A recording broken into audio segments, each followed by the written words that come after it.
Hello and welcome to the Majlis podcast, ready for Breathe Liberties current affairs talk show focusing on Central Asia. I am Mohammed Tahir, host of the Majlis and ready for Breathe Liberties media manager here in Washington, D.C. Over the past couple of days, we have gone through another episode of tension on the Kyrgyz-Tajik border in Central Asia. Though things are now reportedly calm in the region, but it was a new level of escalation. An escalation in which, as my colleague Bruce Pannier puts in his recent story, the fighting moved from sticks and stones to guns and bombs. It was an unprecedented development. As a result, dozens of people died, hundreds of people injured, villages have been torched, houses burned down to the ground on both sides. For a day or so, the whole area kind of looked like a war zone. Now, as people mourn the loss of their loved ones, authorities on both sides of the border accuse each other of unleashing the war. An equally tense debate is underway on social media between various commentators. In the meantime, days have passed. There is little clarity as to what happened and how things gotten to this point. On this Majlis podcast, we will look into these questions and also ponder around what comes next, what can be done to avoid these kind of situations from repeating, and what can help and who can help to resolve this tension. To discuss all these, I'm joined by Dr. Madeleine Reeves, a senior lecturer in social anthropology at the University of Manchester, and also the author of Border Work. Madeleine lived in those villages. And also we are joined by Cholpan Oruzbekova, head of the Geneva-based Bolan Institute for Peace Innovations. Cholpan is originally from Kyrgyzstan. Hafiz Boboyorov, currently a guest researcher at the Bonn University in Germany, and previously with the Academy of Science in Tajikistan. Hafiz's research focuses on collective identities and patronage networks in southern Tajikistan.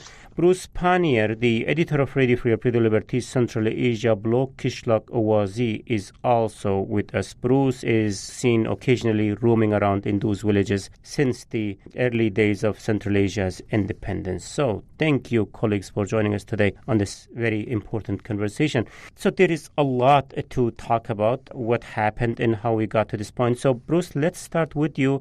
Could you please give us a summary of what happened and where we stand as we speak? Well, this has been gradually increasing, the tensions along the border. I mean, it wasn't like that, there was never a fixed state border that ran through this, and people have been living here for thousands of years. But finally there was what was an administrative border during the Soviet times. And then, of course, after the Soviet Union collapsed, it became the state border between two countries. Right. I've had a hard time figuring out exactly where the border should be, but these tensions started to grow at least like 15 years ago, and maybe even longer. Madeleine would know. But certainly it started out as the usual arguments. That's our land. What are you doing with the water canal? Are you trying to divert water to your land instead of ours? Or, if you build that fence over here, then you're taking away some of our property. Things like that. And it would be an argument that ended up becoming more than arguments. So fist fights. Rocks were thrown, sticks and things like that. And it really wasn't until, 5 or 6 years ago that the border guards actually, usually the border guards were the ones that would come and break everything up and get people back to their own side of the border, which you couldn't see where the border was, but they'd move them back to some place that was their, Kyrgyz and Tajik territories. But then they started participating in it too. And sometimes, admittedly, they would set up roadblocks and then abuse citizens of the other country when they tried to go past. But they started shooting at each other on occasions. It was very, very short. It was all over in a few minutes. Officials come. Certainly we are going to talk about the background history of this. I was just kind of curious about this latest tension. It was kind of a new level of tension, as I can see from far away. So as we speak, things seems to be calm now. Yeah, they are. But to speak to that point, I was just trying to say that when this all started, no one would have thought very much about it. It started last Thursday night. And it looked like the usual thing. We have an argument over something. In this case, a group of Tajiks was putting up a camera on a post, which appears to have actually been on Tajik territory, but they were looking at a water intake station. And, so this is the kind of argument that starts these kind of fights. So when that happened, it's been going on for so long, no one really thought too much about it. But the next day, very late at night or early the next morning, it started to get much, much worse really quickly. And the amazing thing about this was, whereas the previous conflicts were all localized, involving just a couple of villages in one area. This one just spread out all along the border. all of a sudden, many, many kilometers apart, and involved, dozens of villages. And it involved a lot more heavy military equipment too. Like I said, this is usually shootouts between border guards. There've been, times where the Kyrgyz said that the Tajiks fired a couple mortar rounds or used rocket-propelled grenades, but this was absolutely, all out. I mean, they brought up tanks. There was video of Tajik military helicopters flying around, which the Tajiks say was to evacuate civilians from areas where the road was blocked. But Kyrgyz have shown photos that indicate there was rockets fired from the helicopter, at least on some villages. Right. So we've never seen that before. It's always been small, localized, and it was resolved, or at least peace was restored fairly quickly. Because this was something totally different. Yeah. The number of casualties, the ones which are officially announced on Kyrgyzstani side, where we stand, 36 people died and 187 people injured. And what's the number from Tajikistan? I think 19 was the last one. Then the officials gave that figure, actually. Yeah, that's what I'm referring, like officials. I mean, on social media, you see tons of different numbers there. Also, we followed those events with really great concern, the way you were describing, Bruce. What stood out to me in those events was, like, as I said earlier, describing the situation, something in the line of like a war zone atmosphere. So when I was saying that, I was kind of visualizing a video that was prepared by our colleagues on both sides of the border on the ground, which shows people running around, non-stop gunshots are heard, the buildings on fire, ambulances are rushing to the hospital. You don't see these kinds of images in Central Asia that often. So what stood out to you in those events, Cholpan? For me, of course, border disputes always have been there in Central Asia. Kyrgyzstan, for example, has these border disputes with several countries, and with Tajikistan also. We have this half of the old border lines still under dispute. And then, of course, having such a bloody event, bloody conflict with more than 36 casualties, it's such a shock. I never expected this, of course, because I was expecting always that Central Asian countries never will fight, never shoot against each other. And there have been small incidents, one person died or something like that, but never like this. Like, I never imagined that Tajikistan's army can use heavy arms against civilians, So that's why it's such a shock for me. And of course, it's urgent now. First thing is to prevent further escalation. And last days were calm. I'm very happy that finally there is no shooting. But there are concerns, and lessons learned should be. First thing for me is, whenever there is a conflict, armed conflict between two countries, first thing for me is establishing the scale of losses and damages. And second thing is accountability and justice for victims. Right. And third thing is, there should be political will from both sides to stop escalation. Right. Children, would you mind if we come back to this topic a little bit later? Of course, certainly we are going to talk about these long-term solution-oriented topics. Before that, I also wanted to take, Hafiz and Madeline's point on this. I mean, Madeline, what Cholpan was talking about is like she's shocked by the number of casualties in this particular event compared to the ones we have seen in the past years and months. So what did stand out to you in these particular events? First of all, I just want to express my really deep and sincere condolences for all those people who have lost loved ones or been displaced or lost homes and livelihoods in this terrible conflict. And I think everybody who observes Central Asia has been, as Cholpan was saying, shocked by the scale of the conflict, the speed at which things escalated. Yeah.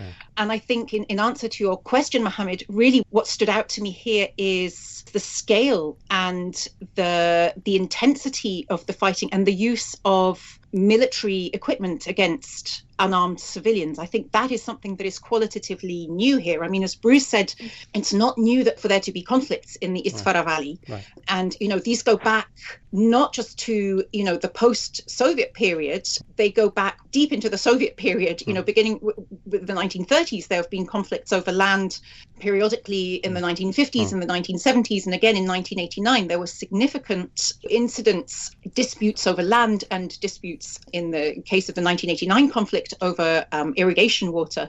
But what's new here is, in a sense, this intensification of conflict and the militarization of this conflict. And I think that reflects changes that have been happening in the region over the last 10, 15 years with a sort of progressive securitization and militarization of daily life. And I think that sadly, this is in a sense a sort of a reflection of some of those transformations that have been happening over the last years. Right. It was really useful, the background that you give us. And also, Hafiz, before I move on to expand this discussion, your thoughts on what did stand out to you in these particular events. I mean, you are from Tajikistan, you've grown up looking into these tensions, and you, as part of your research, you have been working on this. So, this particular event, what did stand out to you on this? Yeah, thanks for this opportunity. And I also would like to express my condolence to all people who have been affected by this.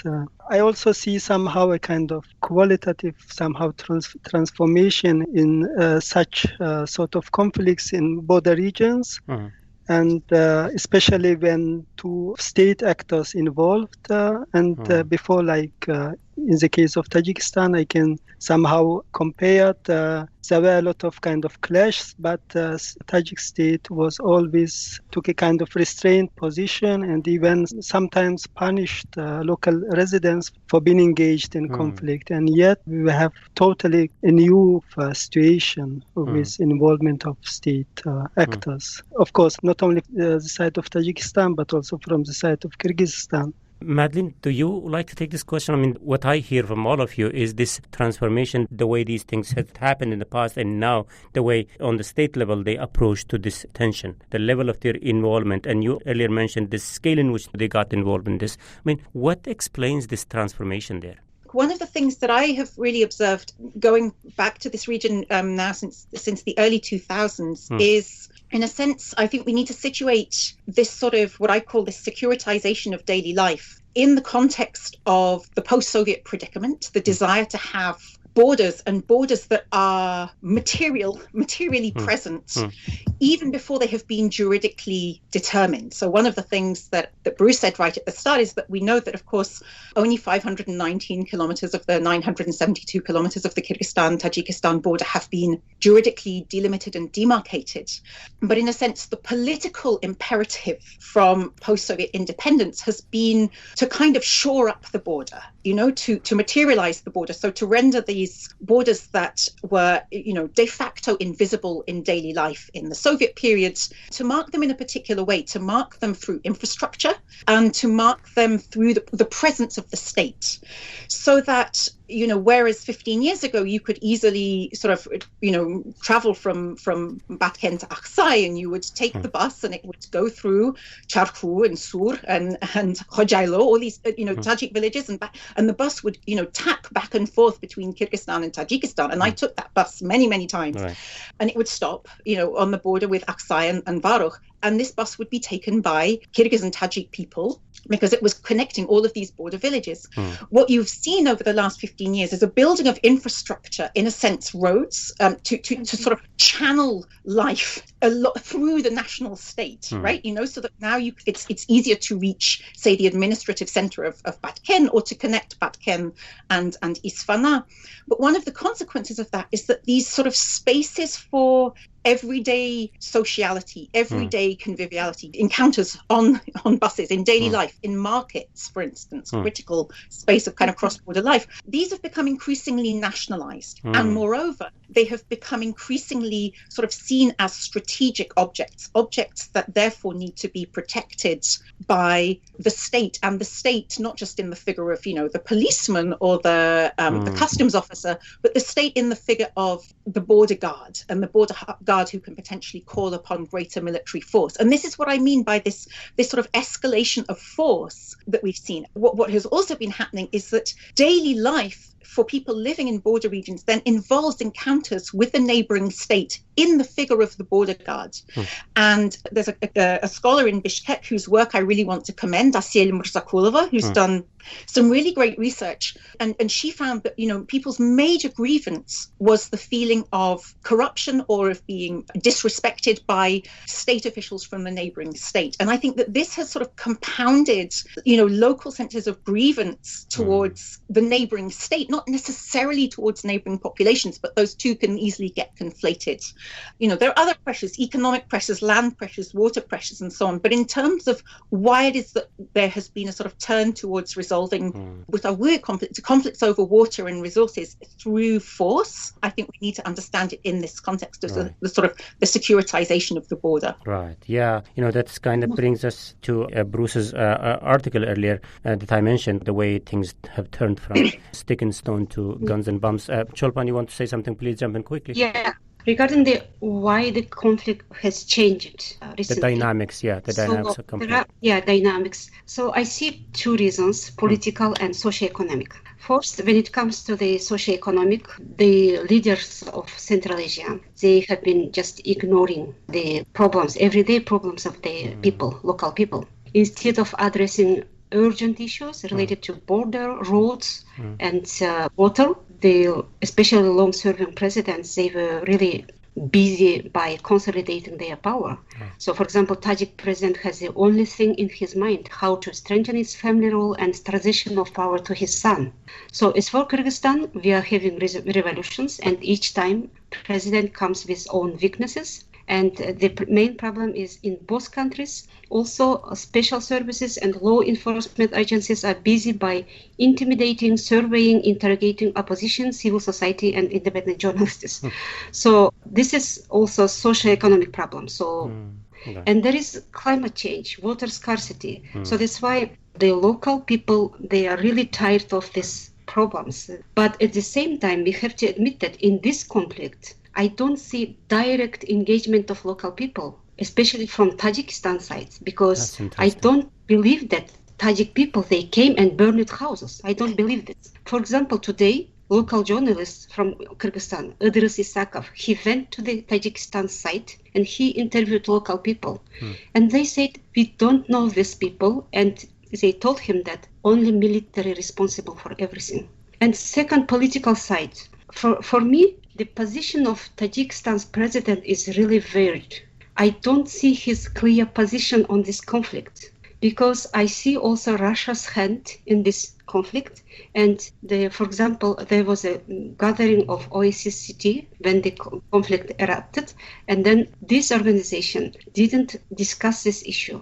The lesson from this conflict for Kyrgyzstan, for example, Kyrgyzstan and Tajikistan also, they should build multi-vector foreign policy, positively engage with US, EU, all the global community, and to get out from the wing of Russia, stop becoming the climate state of Russia. And then, for example, EU could contribute to peaceful resolution of border conflicts, but Russia never helped. Very interesting point. So, Hafiz, is there anything you would like to add from Tajikistan's perspective in this? In the light of what Madeline and Cholpan have discussed, I would like to somehow connect between securitization of border region and also consolidation of power. Like I'm taking both sides, both Kyrgyz and Tajik side, how they're somehow trying to consolidate their power through securitization of border region. Like in the case of Tajikistan, for example, before the, I would say, provocative statement of Toshev, there was a kind of status quo. President Emomali Rahmon enjoyed kind of status quo, and his power was not so significantly challenged. And he and his circle, including delegation, also were silent, and they didn't make any comment on the provocative statement of Toshev. But who's Toshev, Hafiz? All things. Hafiz, who's Toshev? The chairperson of security committee of Kyrgyz government. I'm just playing dumb here, so just so that our audience know who we are really referring to. Again, right, yeah. So I think it was on the 3rd of April, yes, his statement about weekends, like he told in a press conference that we have two options. One, we can change Vorukh with another territory in Botkent province. and the other one, to retain Vorukh and demarcate and delimitate the border region. It was on the 3rd of April, and the Tajik side didn't answer to this statement. And in 1 to 3 weeks, many people were engaged in this discussion, and from Tajik side, and they believe that Tajik and Kyrgyz sides, they agreed to somehow to change Vorukh region with another region in Botkent province. And this created a kind of atmosphere of fear and chaos. And also many opposition groups, also exiled opposition, were engaged in this kind of discussions that Tajik state should somehow take kind of military action. Earlier, Cholpan was raising that Tajikistan's president's position on these issues has never been clear. Do you know what he wants, where he stands in all these tension? I mean, like before this provocative statement, his position was not clear because he was enjoying a status quo. But then his government suddenly changed the position because his authority was challenged. Interesting. And now I think he's very actively engaged in securitization of border region. But again, there are a lot of uncertainties. Right. Yeah. Like in social media, there are a lot of information flowing we are taken. Yeah, we are not even going to social media. There are so many stuff being said. Can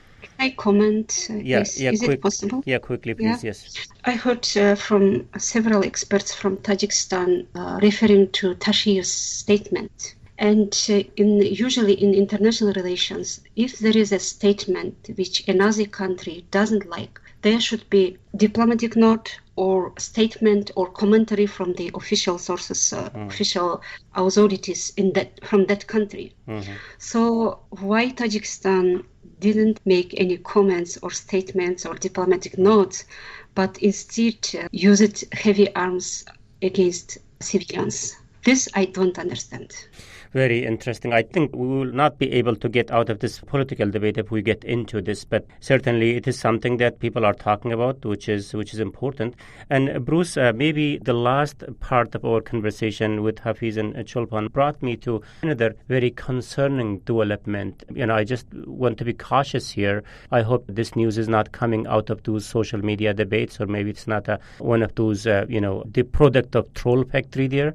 But since it's been said officially by the authorities of those countries, that's why I am kind of cautiously bringing this up with you. And that is about the news or the allegations about the deportation of, I guess we are talking about here, ethnic Kyrgyz. What do we know about this? The one from Laksh, Jigira.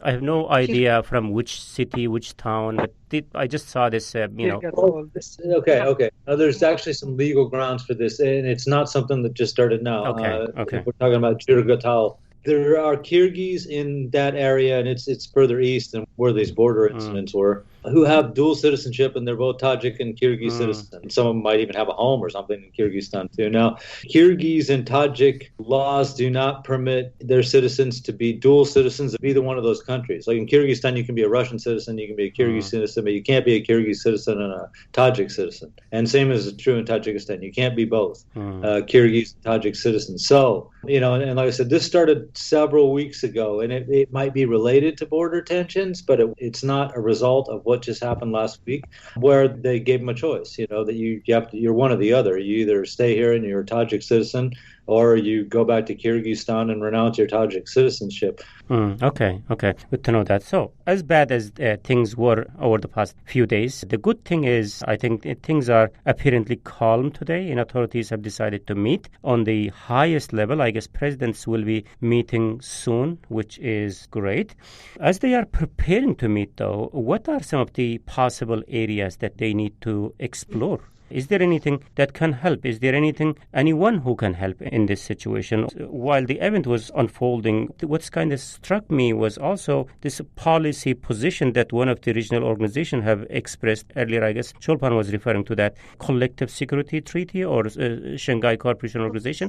They had some kind of interesting policy statement being released on those days. Maybe they can be a player in resolving this issue, or maybe they should play a role. I don't know. So let's continue the discussion talking about these and many other questions very shortly in the context of how we get out of this situation.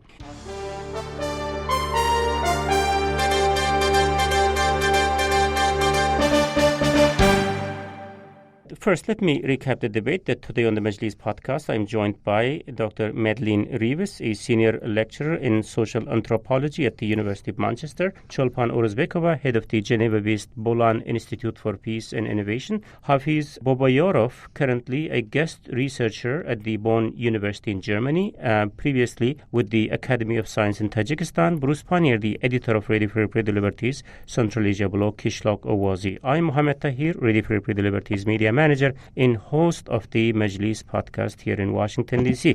And we are trying to understand the latest tension on the Kyrgyz-Tajik border. I know we have a couple of minutes left with you, Madeleine. Maybe let me start with you here. We kind of spoke about this earlier in terms of the intensification of these tension on the border. But it's interesting to see is like while tension is on the rise in this specific location, the encouraging news from the other side is like recently, I think 2-3 weeks ago, Uzbek and Kyrgyz president met in Tashkent and they said, we have resolved all the problems. While problems can be resolved there, tension is on the rise in this specific spot. I mean, what is wrong with this spot? What is that they cannot resolve this issue? And also, we are talking about these border issues, borders dispute, these lines that are cutting the villages from each other. I mean, they know that the authorities in Central Asia and both sides of the border, they know that this is source of a tension. And I'm sure that they are thinking about it. But what is blocking any progress? Well, it is to be welcomed if there are high-level meetings now, because I think what's really important is to have the political will to resolve long-standing border issues, particularly the issues of demarcation and delimitation, but also issues of access, of use rights, of the distribution of water. It's not insignificant that this particular conflict started over Galavnoy, this water distribution point, which is really critical for irrigating large parts of this region. And, for instance, the whole of Batken town depends on the water coming from this canal system into the Tokun reservoir. So it's really important, I think, to resolve these issues at a juridical level. To answer your question, Mohammed, why are there these enduring conflicts here? I think if we ask from the perspective of local populations, I think there have been talks going on over delimitation of the border here going back to 2002. Yeah. And, there were parity commissions throughout the Soviet period, the last of which, there was a parity commission in 1989, which the work of which was truncated.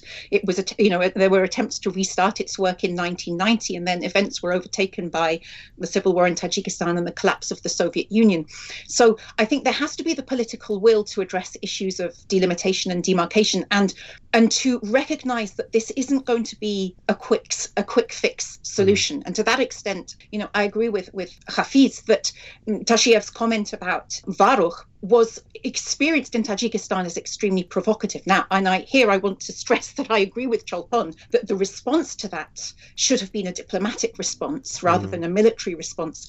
But I think it's really important to recognize that a sort of a juridical solution here, it's not a case of a quick fix, and it has to involve local populations. Certainly from my research, one of the things that I encountered a great deal was a sense of frustration at the slow pace of the talks in the post-Soviet period going back to 2002, and the sense that local voices weren't being listened to, that local people weren't being involved in these discussions.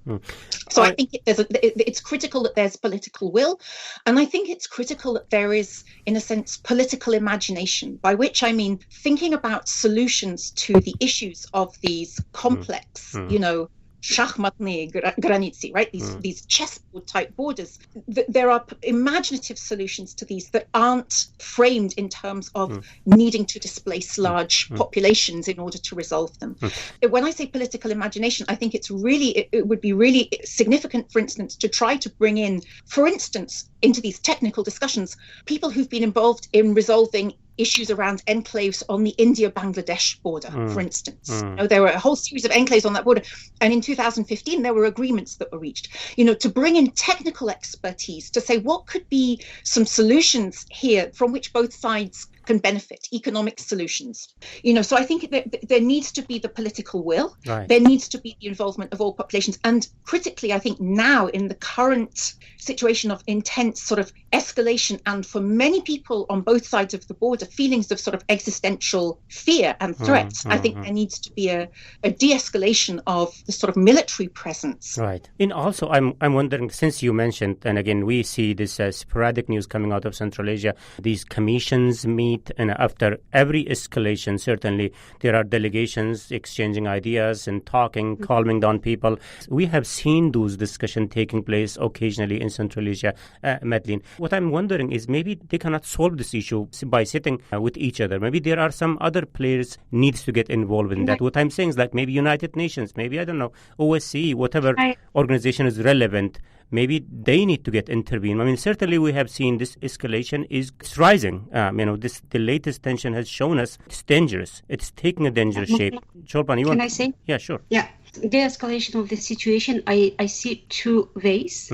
First is commitment of both sides to de-escalation. I mean here high level, presidents of two countries. Right. What I was expecting immediately, I was expecting that two presidents will be making joint statement expressing their political will to come to the negotiation table, But this didn't happen. And I thought they are going to meet, right? Aren't they? Yeah. Second thing, they have to meet, of course, but not in Dushanbe, not in Bishkek, in a third country, maybe Kazakhstan, but without any interference of Russia. Not, you mentioned OSCE organization. I think it's better to involve United Nations or EU or OSCE. So, and then second thing, I think accountability is very important.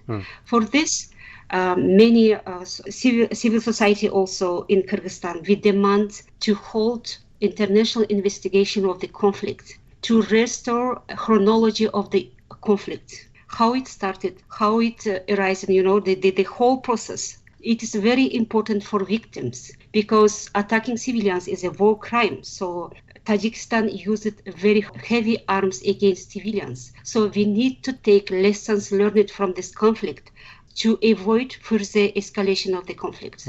So this is very important. So that's why Human Rights Watch, Amnesty International, they should help to investigate this conflict. We already sent a letter, but the problem is both organizations, they have very small Central Asia sections where 1 or 2 staff members only. But for this, I think there should be commitment of other donor organizations, EU or other organizations, because this process demands financial and human resources, huge resources.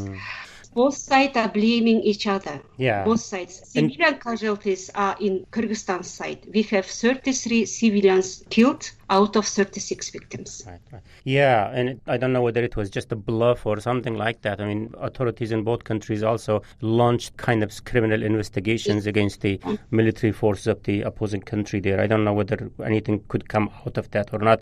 But while we are kind of going towards the end of our conversation here, Bruce, maybe let me also bring you in here.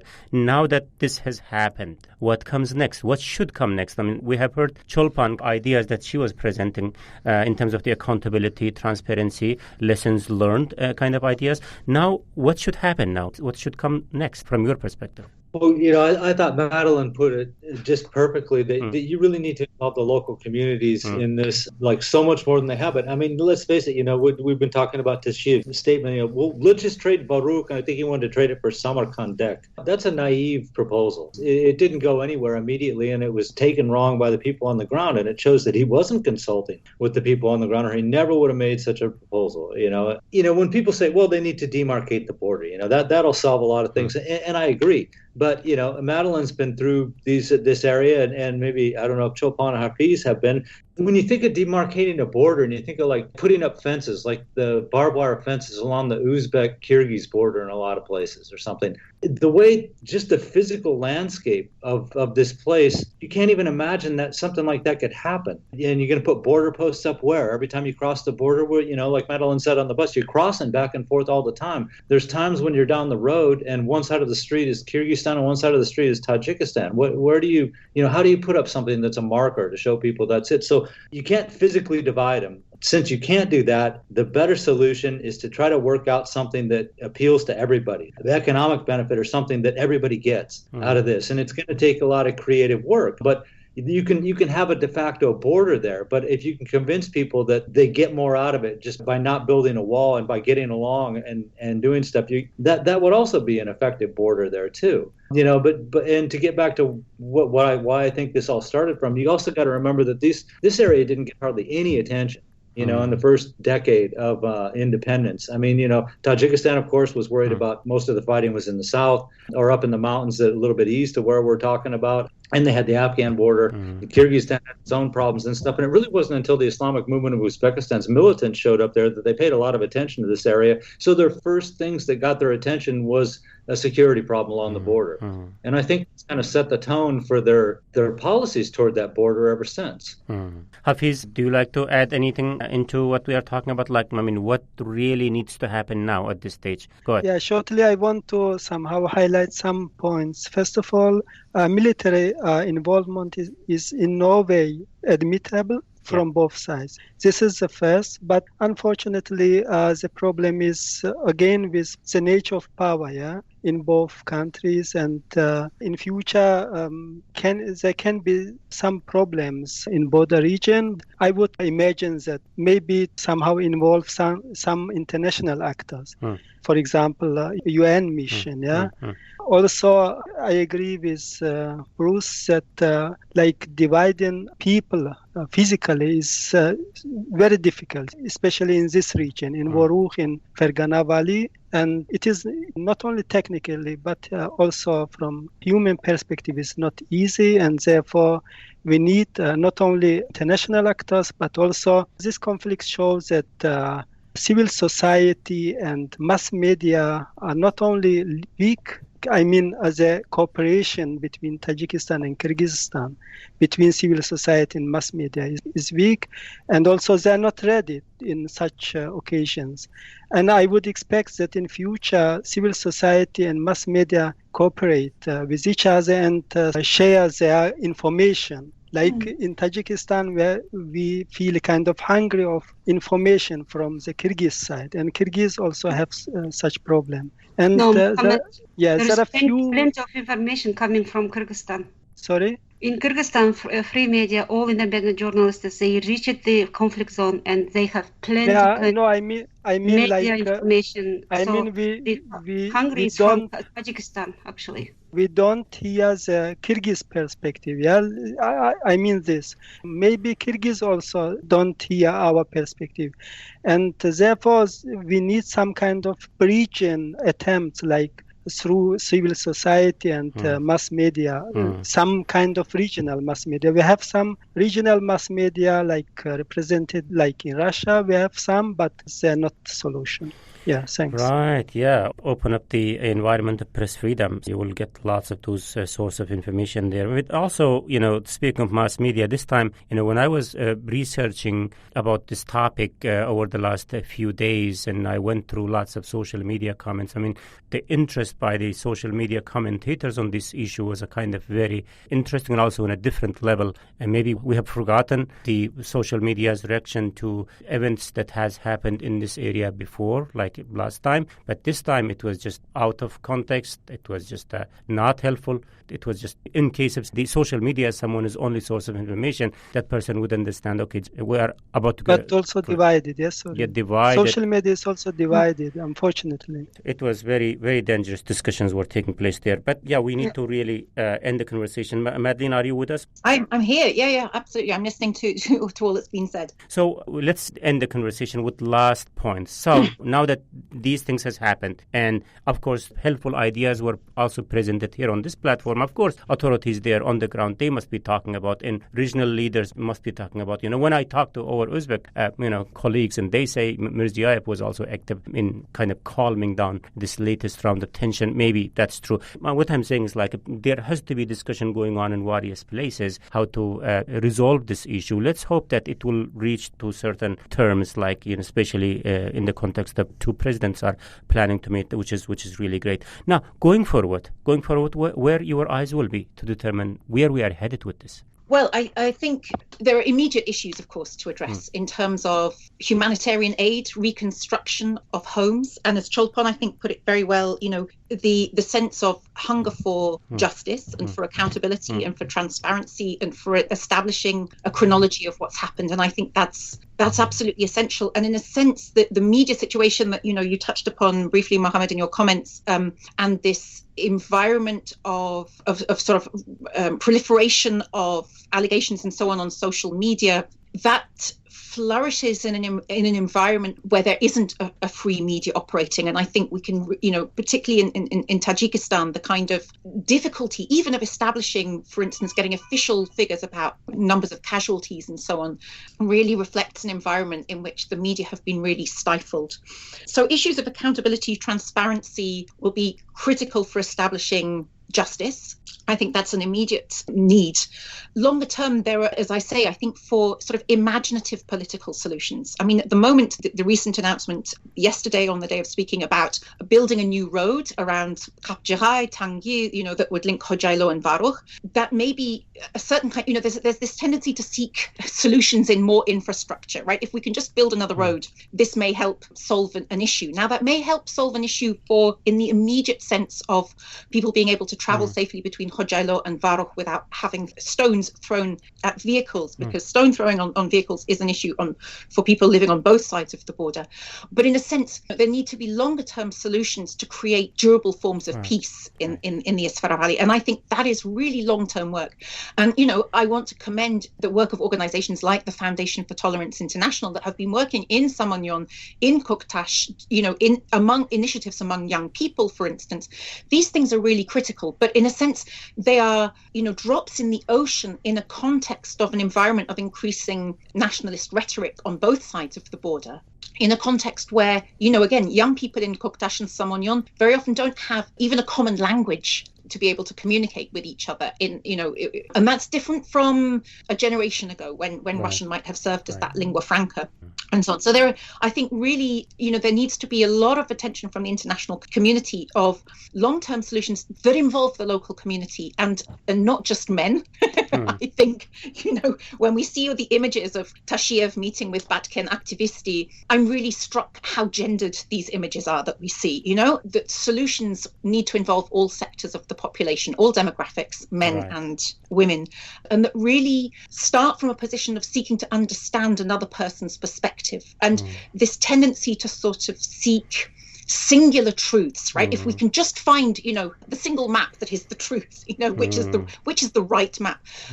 In a sense, we have to start from the fact that there are people now living in Varuch, living in Aksai, living in Tojikon, living in areas some may consider disputed and some may not consider disputed. But we have to start from the fact of people's lives and the fact that this is a very, very densely populated area. We have to start from that, in a sense, that existential reality, and start to find solutions on that basis. I think, really listening carefully to the perspective of the other side, rather than starting from a perspective of trying to make loud statements that might appeal to a particular political constituency within one's country, but which are not actually conducive to creating durable peace. Right. Okay. I think it's a really nice conclusive remarks. Bruce, is there anything we have missed today?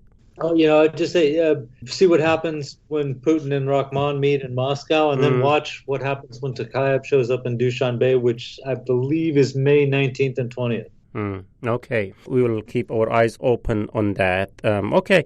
Is there a chance for final word or not? 2 minutes? Yeah, quickly. So as a final word, I would like to say that it's really important transparency from both sides. And I would like to urge both countries to share information, to be open, and also to state their position clearly. After the conflict, there was an information vacuum from Tajikistan side. We couldn't get any information. And inside country, inside Tajikistan also, my friends, my colleagues, they were telling me that they didn't know what's happening. So there was no press release, nothing. So from this point, it's really important between Tajikistan and Kyrgyzstan to have transparency, information sharing. And, in this conflict, what I noticed is that we really understood the role of independent media and civil society. Because from Kyrgyzstan side also, maybe the authorities were not ready to share information, but independent journalists themselves, they reached the conflict zone and they started reporting. So we learned it like this. So we understood how this strong civil society and independent journalism is very important. Right. Yeah, our colleagues like Radio Free Liberties Tajik Service, they were also on the ground on the other side of the border. They have been reporting. Earlier I was referring to this video that I saw. I mean, this was the kind of joint collaboration between these two groups of reporters on the Kyrgyz side and also on the Tajik side. But I do hear you, Chulpan. There needs to be more transparency. There needs to be more openness. It's important to understand what's going on, the scale of things that are going on. Yeah, with this, I think we need to conclude the discussion here. Thank you very much, colleagues, for joining us. Dr. Madeleine Reeves, a senior lecturer in social anthropology at the University of Manchester. Chulpan Orozbekova, head of the Geneva-based Bulan Institute for Peace, Innovations and Research. Hafiz Boboyorov, a researcher at the Bonn University in Germany. Bruce Pannier, the editor of Radio Free Liberties Central Asia blog. Kishlok Owazi. Again, thank you very much, colleagues, for your time and thoughts today. And this is from me, Mohammed Tahir, Radio Free Liberties media manager and host of the Majlis podcast here in Washington, D.C. Until next week, bye-bye.